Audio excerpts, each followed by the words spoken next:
साक्षात् परब्रह्म तस्मै श्री गुरुवे नमः। तस्मै श्री गुरुवे नमः।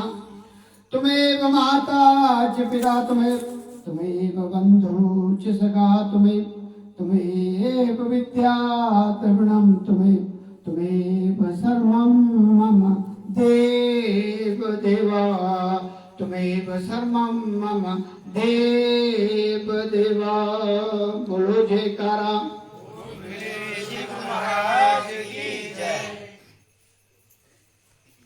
जगत वंदनीय प्रातः समनीय अद्वैत मत के संस्थापक दादा गुरु श्री परमहंस दयाल जी महाराज जी के चरणों में मेरा साष्टांग दंडवत कोटि कोटि प्रणाम। नंगली निवासी घटघट वासी सभी के हृदय के सम्राट नंगली निवासी भगवान जी के चरणों में साष्टांग दंडवत कोटि कोटि प्रणाम। अंबाला वाले सदगुरु महाराज जी जो आप सभी विज्ञ हैं, इस क्षेत्र में उनका काफी योगदान रहा और कुछ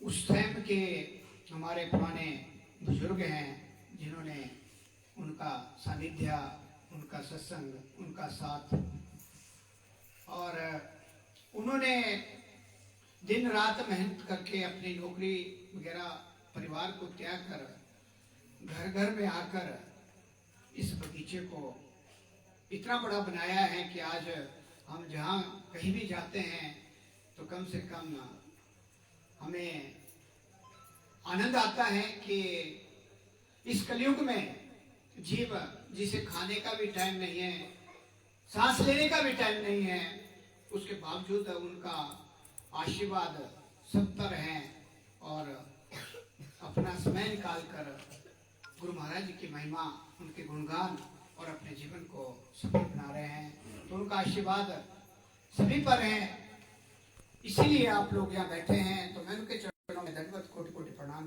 करता हूँ। हमारे बीच में अभी आपने श्रवण किया सपुरुष है हुए महात्मा जी सभी विज्ञ हैं और दिन रात तन मन धन से जीवों के कल्याण के लिए सारा अपना सुख चैन छोड़कर जहाँ भी आप पुकार करते हैं वहाँ पहुँचते हैं। और आप सभी को अभी आपने आशीर्वाद लिया, तरह तरह की जो हमारे जीवन की जीने की कला और अगली तैयारी उसके बारे में आपने अभी प्रसंग सुना। तो इनके चरणों में मेरा दंडवत कोटि कोटि प्रणाम। और हमारे बीच में राकेश जी जिन्हें काकू जी कहते हैं, अपना बहुमूल्य समय निकाल कर साथ आए हैं। इनकी ये चाहत रहती है कि इस एरिए में खास करके अर्की चंडी और ककड़हट्टी के एरिए में ये मिस नहीं करना चाहते। बड़ा प्रेम प्यार इनका जुड़ा हुआ है। हालांकि इनके पास कार्य जो पढ़ाई का होता है उसमें से समय निकालना बड़ा मुश्किल होता है, लेकिन उसके बावजूद आप सभी के बीच में आए हैं। तो इनको मैं प्रणाम करते हुए आज के इस परिवार श्री जयराम जी और उनकी फैमिली को बहुत बहुत बधाई देते हुए कि गुरु महाराज ने कृपा की है। काफ़ी दिनों से तैयारियां चल रही थी, लेकिन उस समय आने पे ही काम होता है, क्योंकि जो बच्चे बाहर होते हैं उनका अपना समय होता है, हमारा अपना समय होता है। तो इन्होंने आप सभी को यहाँ जो ये प्रयाग में नहाने का समय दिया और गुरु महाराज जी से जोड़ा।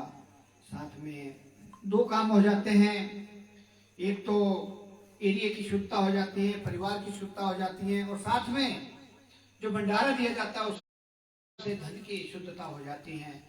एक ही काम से कई काम बन जाते हैं। और साथ में जितने भी यहाँ पधारते हैं, अभी बताया कि सत्संग का इम्पोर्टेंस, सत्संग की महत्ता कितनी है, तरह तरह के एग्जाम्पल दिए। और दूसरा कि मौत हमारे सिर पे, किसी के जानो पे है, किसी के छाती में है, किसी की बाजू में है, किसी की गले में है, और किसी की बिल्कुल हाथ बिल्कुल टच करते ही सवेरे का हमें पता नहीं होता। एक बार गुरु नानक देव जी बाला और मर्दाना के साथ जा रहे थे। उन्होंने प्रश्न किया, जो बाला था थोड़ा वाचाल ज्यादा था, उसने प्रश्न किया कि ये जो हमारा जीने का या मौत मतलब कैसे इसका समय निश्चित होता है। तो गुरु नानक देव जी ने पहले बाला से ही पूछा कि आपका क्या ख्याल है। उन्होंने कहा कि कल दोपहर तक हमें पता नहीं कि हम इस संसार में रहेंगे या नहीं। तो गुरु नानक देव जी ने कहा तो आप तो बहुत दूर चले गए। फिर मर्दाना से पूछा, उन्होंने भी कहा कि अगला पहर का कोई पता नहीं कि हम सांस ले पाएंगे या नहीं। तो उन्होंने कहा आप भी बहुत दूर चले गए। तो फिर गुरु नानक देव जी ने कहा कि जो सांस आपने ले ली वो आपकी है, अगली सांस का कोई भरोसा नहीं। जो हमारी सांसें गिन गिन कर जब हम इस संसार में आए हैं उस समय से निश्चित हो चुकी है कि कितनी है। और आपको बार बार आगाह किया जाता है कि 24,000 सांसें हम दिन और रात खर्च कर रहे हैं, तो हमारी आमदनी क्या है। गुरुमुख तो समझता है, लेकिन मनमुख को तो अपना ही पता नहीं है कि मैं किस और जा रहा हूं, मेरी जिंदगी कैसे चल रही है। केवल संसारिक चकाचौंध में खोए हुए हैं, खाना पीना सोना, और जैसे पशु जीवन व्यतीत करते हैं वैसे हमारा जीवन चलता है। लेकिन जब गुरु महाराज जी की चरण शरण में आकर नाम रूपी धन लेकर जीव आगे बढ़ता है, सबसे पहला काम हो जाता है कि वो यम त्रासदी से बच जाता है। पहली लाइन में ही आरती लिखा हुआ है कि यम त्रासदी से, क्योंकि जब गुरु महाराज जी अपनी एक बार दृष्टि डाल देते हैं तो उसके बाद उसका जीवन दूसरा हो जाता है। दो रास्ते हैं, एक हम जो है जो इसका होता है, एक यम की तरफ मतलब धर्मराज की कचहरी की तरफ चलता है, और दूसरा रास्ता है गुरु महाराज जी की चरण शरण, जिसको हम सचखंड निजधाम जिसको पुकारा जाता है। पहले बुजुर्ग कहा करते थे जब हम छोटे होते थे कि निजधाम मतलब अपना घर। हमें नहीं पता होता था कि क्या होता है अपना घर, कौन सा घर, क्योंकि ये समझ हमें केवल सत्संग में आती है। तुलसी बाबा कहते हैं कि बिना सत्संग विवेक ना हुई, राम कृपा बिना सुलभ ना सोई। जब तक हम सत्संग में नहीं जाते, अपना महापुरुषों के दर्शन करके और उनसे आशीर्वाद लेकर सत्संग की महत्ता को नहीं सुनते, सत्य वो असली सत्ता जहां से हम आए हैं, संग उसके साथ अपनी तार को जोड़ना, उसको सत्संग कहा जाता है। गाना बजाना या जो दूसरे आप करते हैं, गाना बजाना सत्संग नहीं है, क्योंकि हमने केवल कंसंट्रेट करना है, अपने आप को अंदर जाना है। गाना बजाना बाहर की बातें हैं और उसकी स्टेजें अलग अलग हैं, लेकिन कलयुग का प्रभाव है। बहुत सी जगह देखा गया है कि नाच गाने पे ज़्यादा ध्यान दिया जाता है, तो ये नाच गाने का विषय नहीं है। जब आप सत्य के साथ जुड़ेंगे तो आपको तो सबसे पहले एकांत और कंसंट्रेशन चाहिए, वहाँ नाचने गाने का तो मतलब ही नहीं है। अगर आपने एकांत में, हमारे आदरणीय मास्टर जी कहते हैं कि 40 मिनट तक आप बैठे रहेंगे, उसके बाद कहीं थोड़ा थोड़ा असर होता है। पहले तो 40 मिनट बैठना ही बड़ा दुर्लभ है, बड़ा मुश्किल काम है। 40 मिनट कंटिन्यू आपने एक ध्यान में बैठना है, तो इसके लिए अभ्यास की बड़ी आवश्यकता है। अगर हम अभ्यास करते हैं, जैसे कहा गया है कि 2.5 घंटे एक दिन और एक रात में, 2.5 घंटे 24,000 सांसों में से 2,500 सांसें हमने गुरु महाराज जी की चरण शरण में लगानी है, जो गुरुमुख है। लेकिन बड़ा मुश्किल है, जैसे होता है, मैंने तो ऐसा भी देखा है कि नाम ले लिया, लेकिन आरती भी मेरे ख्याल महीने में कई बार 1-2 बार ही होती है। ऐसे नहीं चलेगा काम।